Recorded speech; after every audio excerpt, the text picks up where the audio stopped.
సచివాలయాలు ఉన్నాయి, secretariats secretariats ఉన్నాయి, 451 గ్రామ పంచాయతీలు ఉన్నాయి, 3 మున్సిపాలిటీలు ఉన్నాయి ఆఫ్ కోర్స్.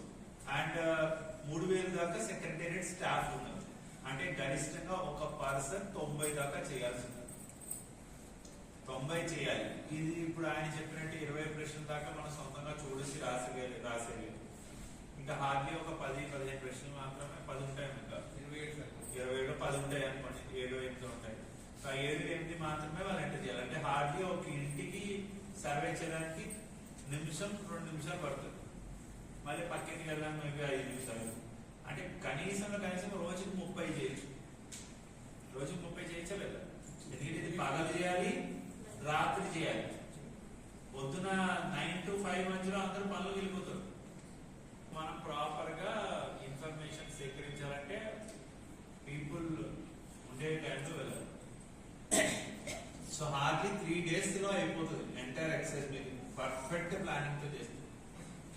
సో ఇప్పుడు మీకు ఎలా అయితే పూసకూర్చినట్టు చెప్పాము, అదే విధంగా మీరు ఇవాళ మధ్యాహ్నం వెళ్ళి 3 గంటలకి మీ వాళ్ళకి మెసేజ్ చేసుకొని మీ స్టాఫ్ అందరికి పిలిచి 3 to 5 ఇవాళ మీరు ట్రైనింగ్ ఇచ్చేయాలి. ఈ పీపీటీ అంతా మీకు పంపిస్తాం. మీరు ఇప్పుడు మీరు బండి వెళ్తుండగానే మీరు వాటికి వాట్సాప్ లో ఈ పీపీటీ షేర్ చేయొచ్చు, ఇన్స్ట్రక్షన్స్ ఇవ్వచ్చు. మీ వాళ్ళని మీ దగ్గర బాగా అర్థం చేసుకున్న వాడిని ఎవరికైనా ట్రైనింగ్ ఇవ్వమని చెప్పవచ్చు, లేదా మీరే స్వయంగా ట్రైనింగ్ ఇవ్వండి. ఇది ప్రాపర్ గా అర్థమయ్యేలా చెప్తే సగం సమస్య తీరిపోతుంది. ఏంటంటే ఇది తయారు చేసిన తర్వాత మళ్ళీ అనాలిసిస్ చేసి అది ఇందులో 20% బాగా poorest of the poor data వస్తుంది. తెలుసుకుంటాం తర్వాత దాన్ని ఏ రకంగా డెవలప్మెంట్ 1 week లో దీన్ని టాస్క్ కంప్లీట్ చేయాలి. సో ఎవరికైనా ఏమైనా డౌట్స్ ఉన్నాయంటే ఓకే సార్